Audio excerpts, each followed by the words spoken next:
subastas, el grupo 5 de APF. Y en este vídeo os queremos mostrar a continuación todo el trabajo realizado en los últimos meses. Hola, mi nombre es Javier Calderón, soy el director de contabilidad y mis labores son tesorería, cálculo, revisión ortográfica y labores contables. Hola, mi nombre es Sergio, soy director de producción y mis funciones son suministros, soporte informático, desarrollos teóricos y estrategia.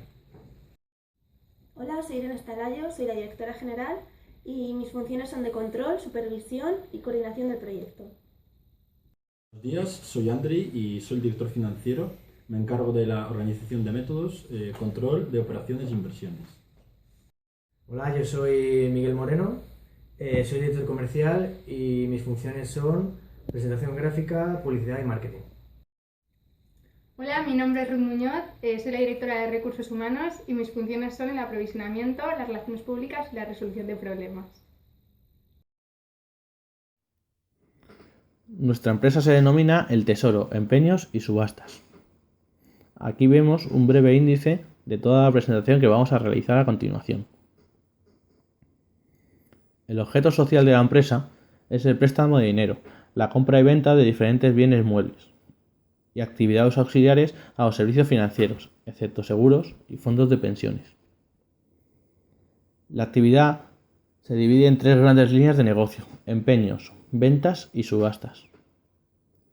En los empeños, el cliente viene con el bien y tras una tasación se procede a la entrega de dinero en mano.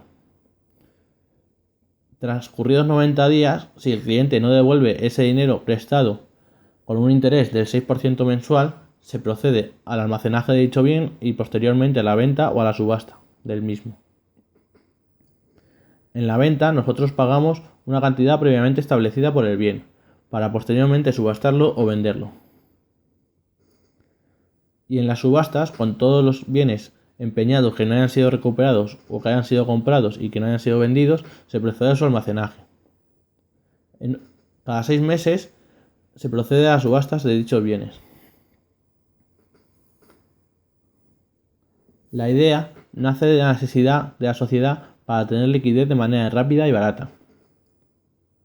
La actividad se basa en una operación en la cual el cliente, con el objeto a entregar, obtiene en el momento y después de su tasación una contraprestación líquida por el mismo. Ese cliente podrá recuperar su bien en un plazo de 3 meses, abonando un interés anteriormente citado que fuera el 6%. Si no se recupera, se procede a su almacenaje y posteriormente a sus ventas al todo el público o a la subasta de dichos bienes. El diagnóstico de la empresa se diferencia en oportunidades, amenazas, fortalezas y debilidades. En las oportunidades hemos resaltado la situación económica del país, debido a que hay una baja oportunidad para obtener créditos efectivos por parte de las entidades de carácter financiero. En las amenazas, la creación de muchas formas de negocios sustitutivos como web, de reventa y otros competidores a través de la red. También empresas físicas con mayor trayectoria. Las fortalezas, hemos resaltado el rápido flujo de dinero debido al empeño y las subastas posteriormente que no se producirán en un plazo superior a un año.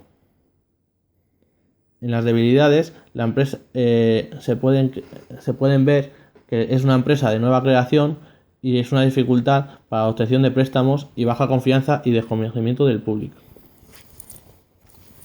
Nosotros somos una sociedad limitada y como sociedad limitada tenemos algunas características. El mínimo son 2 socios fundadores, que este punto lo cumplimos al ser 6. El capital mínimo son 3.005,06 euros. Este punto también lo cumplimos al tener 18.000 euros por ser 6 socios fundadores con 3.000 euros cada uno. El capital social hay que fijarlo en los estatutos. Ningún socio puede poseer más de la tercera parte del capital de la sociedad, que también lo cumplimos porque cada socio tiene una parte alícuota de 1/6. Se tiene que dotar fondos de reserva del 20% del beneficio. El capital estará integrado por aportaciones de todos los socios, divididos en participaciones sociales indivisibles y acumulables. Solo podrán ser objeto de aportaciones sociales los bienes o derechos patrimoniales susceptibles de valoración económica, pero que en ningún caso trabajos o servicios. Estas aportaciones patrimoniales tendrán que ser funcionales, es decir, que valgan para el desarrollo de la empresa. Los trámites a realizar por la empresa antes de empezar el negocio son varios y los hemos diferenciado en 8 puntos. El primero es una solicitud del certificado de denominación social. Después es una apertura de una cuenta bancaria.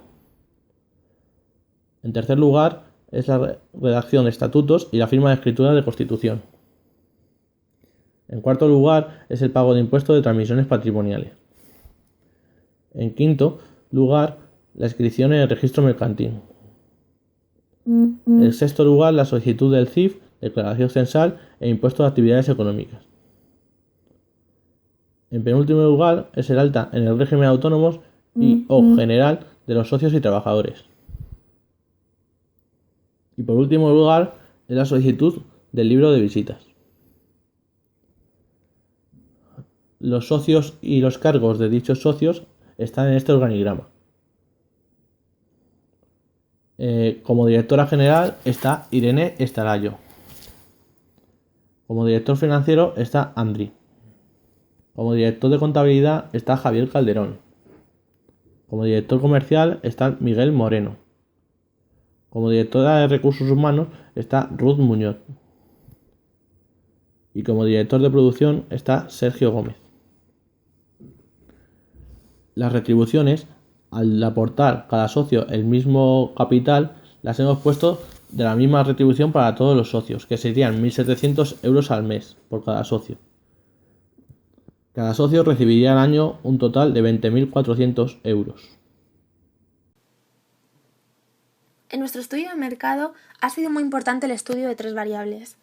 Primero, el tipo de interés de las empresas del sector, que está en torno al 8-10%, y que finalmente nosotros hemos decidido establecerlo del 6% para que sea un elemento diferenciador. Por otra parte, si analizamos la cifra total de ventas media de nuestro sector, estaría en 849.349,16 euros.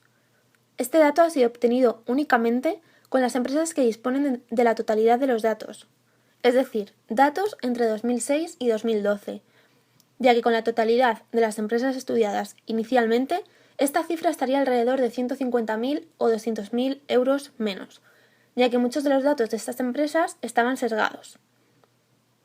Por último, los productos más demandados en este sector son imagen y sonido, informática, material deportivo, instrumentos musicales, electrodomésticos, decoración, joyería y productos exóticos. Para realizar el diagnóstico del mercado hemos seguido los siguientes pasos. Primero, la búsqueda en Savi con los siguientes criterios. Nombre de la actividad, subastas, hemos encontrado 61 empresas. El segundo criterio ha sido región de la actividad en Madrid, las empresas se han reducido a 25 y el tercer criterio, estado actual de la empresa activa. El número de empresas fue finalmente de 20. Pero como hemos dicho anteriormente, muchas de estas empresas estaban sesgadas y por lo tanto solo hemos utilizado para este estudio 11 empresas. El segundo paso fue escoger los datos de ventas, activo fijo, activo corriente, coste de ventas y gasto de personal. Con ellos, el tercer paso ha sido calcular los ratios de rotación. Ventas entre activo fijo, ventas entre activo corriente, ventas entre gasto de personal y gasto de personal entre ventas. El cuarto paso fue la realización de la media, mediana, varianza y desviación típica. Y por último, calculamos la rentabilidad económica y financiera. Bueno, ahora vamos a ver el análisis de ratios. Como vemos en la diapositiva, vamos a analizar estos 5 ratios que tenemos. Para empezar, vamos a empezar con el ventas sobre activo fijo, que en el de mercado tenemos un dato de 58,54, mientras que el de nuestra empresa es 64,03, se asemejan bastante. Y el de ventas sobre activo corriente, igual, ocurre lo mismo. El de mercado es 2,39, mientras que el nuestro es 3,78. Son radios muy parecidos al de nuestro mercado. El primero mide la capacidad que tiene la empresa de usar nuestro capital en activos fijos o no corrientes, mientras que el otro de usar nuestro capital en activos corrientes. Como vemos en los gráficos, en el mercado son ascendentes desde el 2006, pero desde la crisis del 2007 a partir del 2010 suben considerablemente estos dos ratios, y a mayor altitud de los ratios mejor para nuestra empresa. El siguiente ratio es el de ventas sobre gastos de personal y gastos de personal sobre ventas. El primero de ellos tenemos que el mercado tiene 8,22, mientras que el del Tesoro, nuestra empresa, tiene 5,90, y el de gastos de personal sobre ventas, el de mercado, es 0,23 y el nuestro 0,17. El primero de ellos, ventas sobre gastos de personal, nos indica cuántas veces podemos repartir entre nuestros clientes los costes de personal en que incurrimos para desarrollar nuestra actividad productiva. Cuanto mayor es este ratio, es mejor para nuestra empresa. Así que aquí tenemos un pequeño desnivel en cuanto al mercado, ya que nuestro ratio es más bajo, pero esto se explica a que nuestros sueldos son más elevados, por tanto tenemos bastante más gastos de personal. En cuanto al último, gasto de personal sobre ventas, 0,23 el mercado y 0,17 nosotros. Es más conveniente para nosotros, ya que al ser menor este ratio es mejor cuanto menor sea este ratio, es mejor para nuestra empresa. Es mejor debido a que significará que es menor el gasto que nosotros tenemos en personal para vender una unidad de producto. Y por último, los ratios de coste sobre ventas y ventas sobre coste de ventas. En el primero que aparece aquí, que es el de ventas sobre coste de ventas, nosotros tenemos 1,46, mientras que el mercado tiene 1,03. Entonces, este ratio muestra el peso que tiene el coste de la venta sobre las ventas totales del mercado. Cuanto mayor sea, mejor para nuestra empresa. Es considerablemente mayor el nuestro, así que en ese aspecto mejoramos frente al mercado. A continuación, vamos a analizar los parámetros del entorno que más afectan a nuestra empresa. Para empezar, analizaremos la inflación medida a través de la evolución anual del IPC con el índice general y subyacente. Al principio del año 2013 se observa una clara tendencia bajista que empieza alrededor del 2,8% y acaba alrededor del 0% en septiembre de ese mismo año. A partir de ahí se sigue una tendencia continuista que se mantiene alrededor del 0%, llegando a ser negativa con una tasa de menos 0,2% en septiembre del año 2014. Al año siguiente se mantiene la misma tendencia continuista y estable, con tasas cercanas al cero y que según las previsiones se situarán alrededor del 0,4%. Esta situación nos beneficiará bastante, ya que la gente habrá aumentado su poder adquisitivo y podrá comprar más cosas en nuestro negocio.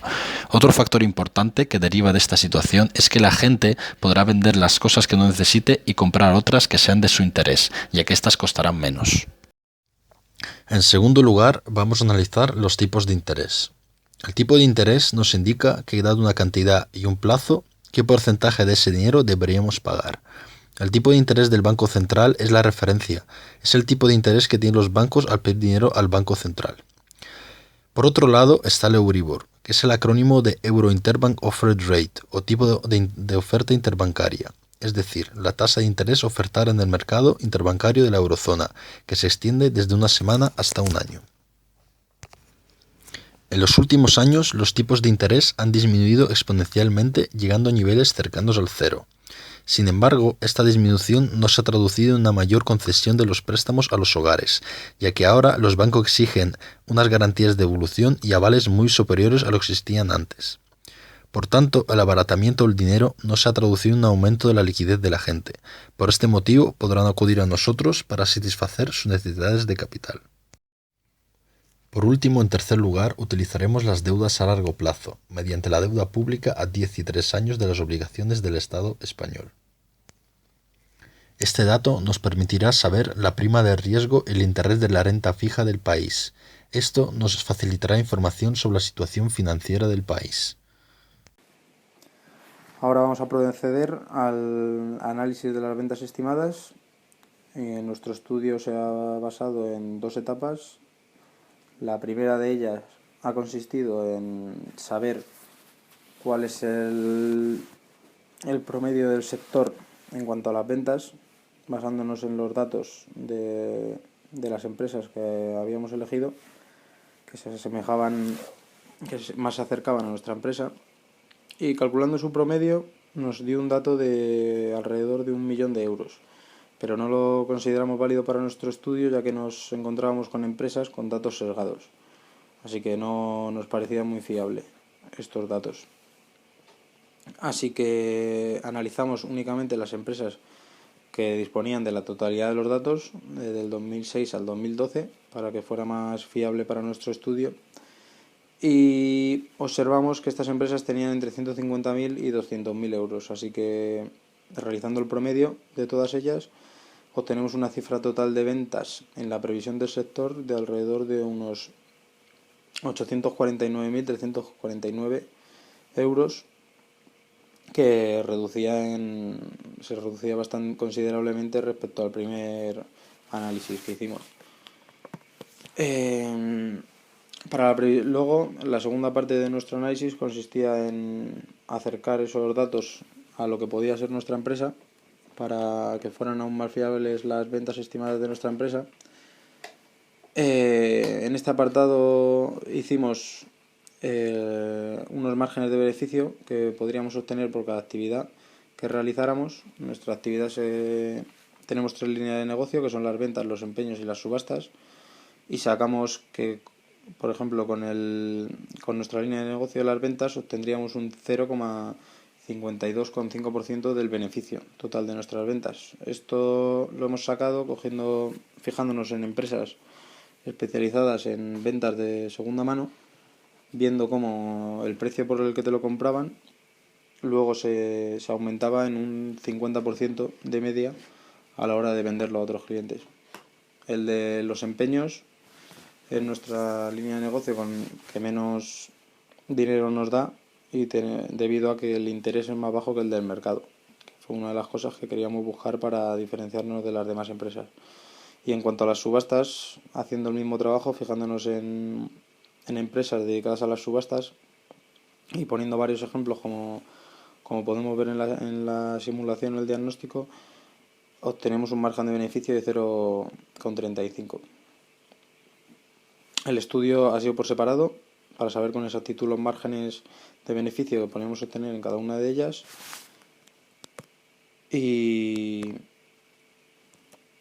bueno, decir que en las ventas, que estos son las medidas de la rentabilidad de medias que podríamos obtener con las distintas líneas de negocio, y el estudio completo lo podemos ver en la parte final de la pestaña de ventas estimadas en el fichero de simulación, donde están recogidos todos estos estudios y con ejemplos de cada producto y de cada línea de negocio.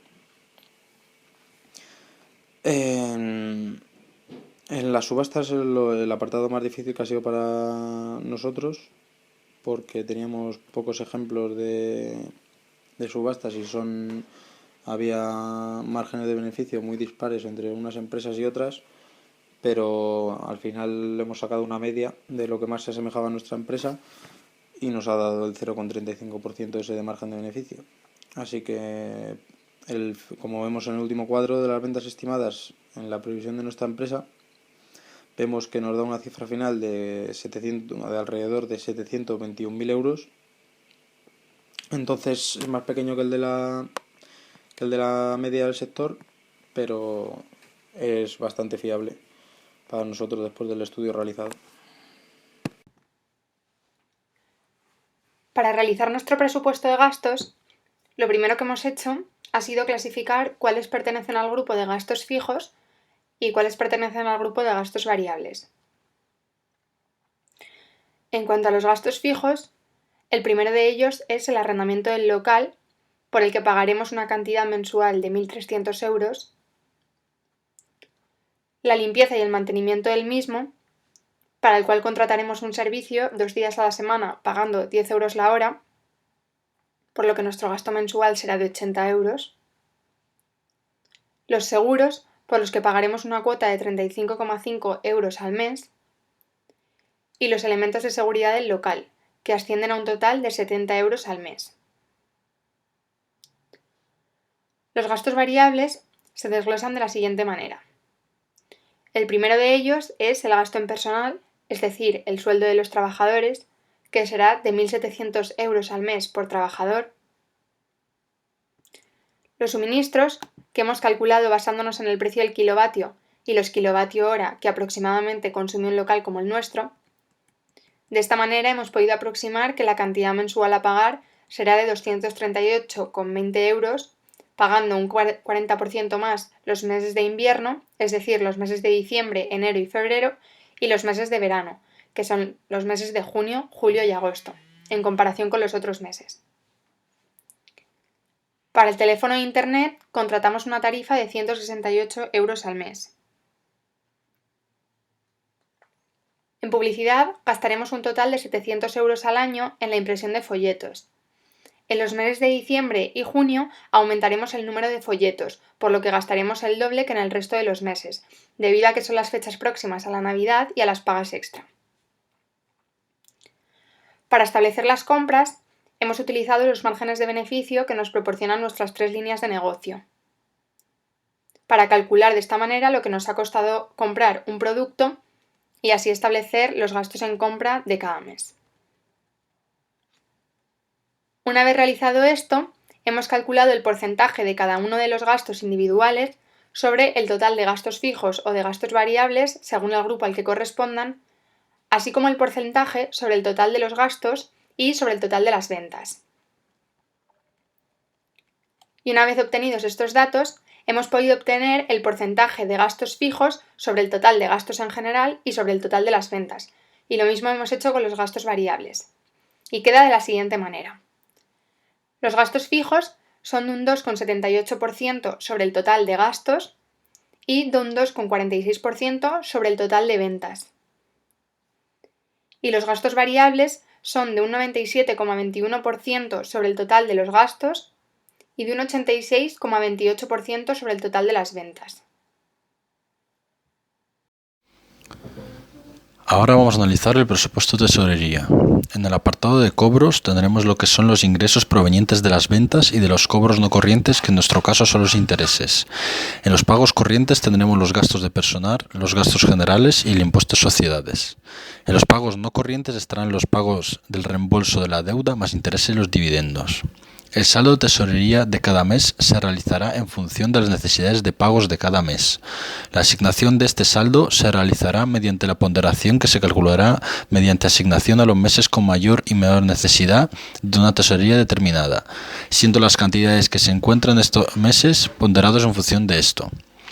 Los excesos de tesorería de cada mes se invertirán en una cuenta asignada a una cartera de inversión que nos proporcionará intereses mensuales. Con este sistema tendremos todos los meses las cantidades de tesorería que realmente necesitamos, evitando así el coste capital de tener dinero ocioso en una cuenta corriente. Al final del año podremos disponer del dinero acumulado, pudiendo dejarlo para el año siguiente o usarlo para compras de mercaderías. Nosotros hemos destinado distintas cantidades a cada cosa. No tenemos periodo medio de pago entendido como un plazo para acometer esas deudas, solo con proveedores. Por tanto, todos nuestros pagos son al contado. Por eso mismo, nuestra tesorería es mayor. Así, los cobros de la misma manera serán a 0 días, ya que se realizarán en el momento de la transacción. Los pagos a los proveedores se realizarán cada mes. Nuestro presupuesto de inversión estará formado por mobiliario, iluminación, electrónica, seguridad, climatización, papelería, almacén y publicidad. Todos estos gastos ascienden a un total de 13.252 euros. También hemos adquirido aplicaciones informáticas que constan de Sage Conta Plus, Sage Factura Plus, Microsoft Office por un valor total de 1.504 euros, así como la licencia de apertura del local de 2.500 euros. Estas inversiones las hemos financiado con recursos propios por un valor de 18.000 euros y un préstamo de 30.000 euros a un interés de 3,75 a 5 años. Ahora vamos a mostrar las rentabilidades y ratios obtenidos en nuestra empresa por medio del estudio, del diagnóstico y la simulación. Entre las rentabilidades calculadas encontramos la rentabilidad económica, la rentabilidad financiera y la rentabilidad de los socios. La rentabilidad económica es la rentabilidad de los activos de la empresa. Mide el grado de eficiencia de la empresa en el uso de sus recursos económicos o activos para la obtención de beneficios. La rentabilidad financiera es el beneficio entre el fondo de maniobra de la empresa. Se relaciona con los recursos necesarios para obtenerlo y se irá reduciendo conforme avance la actividad de la empresa, por lo que la necesidad de endeudamiento será ya menor. La rentabilidad de los socios es la que se obtiene de dividir la rentabilidad económica entre la rentabilidad financiera, y en el futuro irá aumentando, con mayor valor para los socios, como se puede ver en el gráfico. En cuanto al coste de los recursos propios, en este gráfico se aprecia que el coste de los recursos propios es muy elevado al inicio de nuestra actividad, y pasado el tiempo va descendiendo ese coste, ya que crecen los beneficios, aumentando el beneficio repartido por participación. El coste de la deuda es el coste de los recursos ajenos en la empresa y hace referencia a la tasa de interés efectiva que la empresa asume por la deuda contraída en un préstamo. En nuestro caso, el coste de la deuda es constante al iniciar la actividad y pasado un año de la misma, y posteriormente irá cayendo, ya que no hará falta obtener ningún otro préstamo.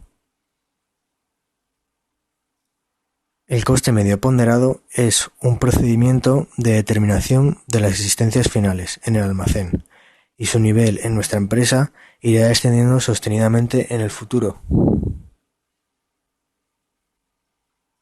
El coste de garantía o coste de solvencia mide la capacidad de la empresa para hacer frente al pago de sus deudas, y en la empresa será mayor en el futuro. Se calcula mediante la relación entre el activo total y el pasivo exigible. El ratio de independencia mide la capacidad de la empresa para financiarse. Se trata de la relación entre recursos propios y exigible a largo plazo, y como va aumentando, supone para nuestra empresa una mayor autonomía financiera. El ratio de endeudamiento mide la relación entre las deudas de la empresa y su capacidad de financiación, y es mayor a corto plazo la deuda contraída al inicio de la actividad. Y como se puede ver, el ratio de endeudamiento total finalmente irá descendiendo. También podemos apreciar un resumen con todos los ratios que hemos calculado al inicio de nuestra actividad, en 2015, y al cierre del ejercicio del primer año, en 2016.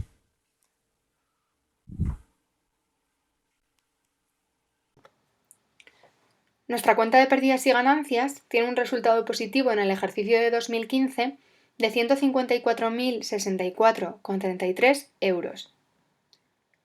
Nuestras partidas más importantes en esta cuenta son la de gasto en personal, la de amortización del inmovilizado y otros gastos de explotación. El importe neto de la cifra de negocios que abre nuestra cuenta de pérdidas y ganancias es de 721.736,67 euros, ya que refleja los ingresos que hemos obtenido durante el año 2015. Durante el año 2016, esta cifra de negocios disminuye, sin embargo en los años posteriores aumenta considerablemente, superando el 1.000.000 de euros en 2018 y en 2019. Este aumento de la cifra de negocios queda reflejado también en los resultados de explotación.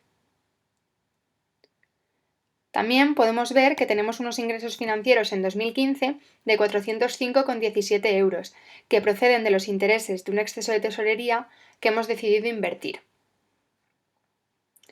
Los gastos financieros que aparecen en esta cuenta corresponden a un préstamo de 30.000 euros, lo que hace que nuestro resultado financiero sea negativo cada uno de los años. Por último, es importante destacar nuestro resultado del ejercicio positivo y en aumento durante todos los años, con un resultado, como hemos comentado anteriormente, de 154.064,33 euros en 2015, que es el primer ejercicio, consiguiendo en 2019 un resultado de 372.510,77 euros. Para el cálculo del fondo de maniobra, que es aquella parte del activo corriente que es financiada por el pasivo no corriente, es decir, con los recursos a largo plazo, lo que hemos hecho ha sido una diferencia entre el activo circulante y el pasivo circulante. Por lo tanto, podemos decir que nuestro fondo de maniobra en el año 2015 es de 30.743,74 y en el año 2016 de 184.793,31. La progresión de nuestro fondo de maniobra es creciente y esto se debe a que la evolución de nuestra empresa es favorable y vamos obteniendo unos activos que superan a los pasivos corrientes. Nuestra empresa evoluciona correctamente ya que obtiene unos flujos de activo mayor que deudas a corto plazo y gracias a esto se pueden hacer frente a estas deudas sin ningún tipo de problema. En el balance de situación encontramos el inmovilizado del cual nuestra empresa dispone. En el apartado de activo no corriente encontramos que nuestro mayor activo de este tipo son las licencias que tenemos y las aplicaciones informáticas que utilizamos para desarrollar nuestra actividad comercial. Estas aplicaciones son un activo clave, ya que sin muchas de ellas nuestra labor de tasación de productos y control de la situación de cada empeño, venta o subasta no podría llevarse a cabo con seguridad. Nuestro inmovilizado intangible supera al material, ya que el único activo dentro de este último son las instalaciones en las cuales llevamos a cabo nuestro negocio. En el apartado activo corriente vemos que no poseemos ningún tipo de existencia en el momento inicial, algo que cambiará en los años posteriores cuando tengamos productos disponibles para la venta y la subasta. La tesorería es una parte fundamental de nuestro activo, ya que nuestro principal servicio es ofrecer liquidez a los usuarios, por lo que necesitamos que esta cuenta se encuentre siempre en buenas condiciones. En cuanto al patrimonio neto, en este momento antes de comenzar la actividad, nuestro patrimonio neto se compone, por una parte, por el capital social aportado por los 6 socios en el momento de constitución y por las reservas. En cuanto a las subvenciones, nos encontramos excluidos de las mismas, por lo que no tenemos ninguna concesión de este tipo. En cuanto al pasivo no corriente y pasivo corriente, para comenzar nuestra actividad empresarial y poder invertir en un negocio de este tipo, hemos tenido que acudir a fuentes de financiación externas. Nuestra principal fuente es a largo plazo con una entidad de crédito. Nuestra deuda a largo plazo con dicha entidad es de 30.000 euros para hacer frente al arrendamiento del local, la compra del mobiliario, aplicaciones informáticas y otros elementos necesarios para nuestra actividad. Por el contrario, a corto plazo no encontraremos ninguna deuda.